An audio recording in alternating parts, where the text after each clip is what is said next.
औरंगजेब आलमगीर की आखिरी जंग मराठों के खिलाफ थी, जो उनकी ज़िंदगी के आखिरी दिनों तक जारी रही।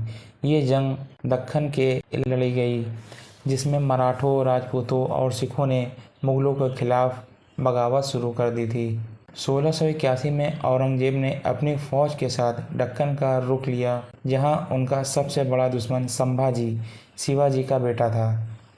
उसने पहले बीजापुर और गोलकोंडा के सुल्तान को हराया और इन दोनों सुल्तानों को मुग़ल सल्तनत में शामिल कर लिया। लेकिन मराठा 1689 में औरंगजेब ने संभाजी को गिरफ्तार करवा लिया और उसे बहुत सख्त सज़ा दिया।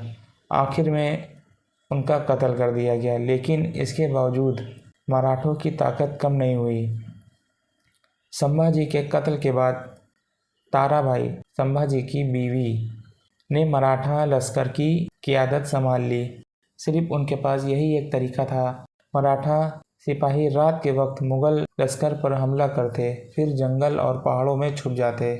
औरंगजेब ने जंगों में 20 साल गुजार दिए, लेकिन वो मराठों को पूरी तरह हराने में कामयाब नहीं हो सके। दक्कन में जंग लड़ते लड़ते औरंगजेब बहुत कमज़ोर और बीमार हो गए। 1707 में अहमदनगर में उनकी तबीयत बहुत ज़्यादा ख़राब हो गई और 3 मार्च 1707 को 88 साल की उम्र में उनका इंतकाल हो गया। मुग़ल सल्तनत कमज़ोर हो गई, मराठा साम्राज्य और ज़्यादा ताकतवर हो गया। औरंगजेब के बाद मुग़ल सल्तनत सिर्फ नाम की रह गई, जो 1857 में बहादुर शाह जफ़र के साथ ख़त्म हो गई। औरंगजेब की आखिरी जंग उनकी सबसे लंबी और थकने वाली जंग थी, जो उनकी मौत का भी सबब बनी।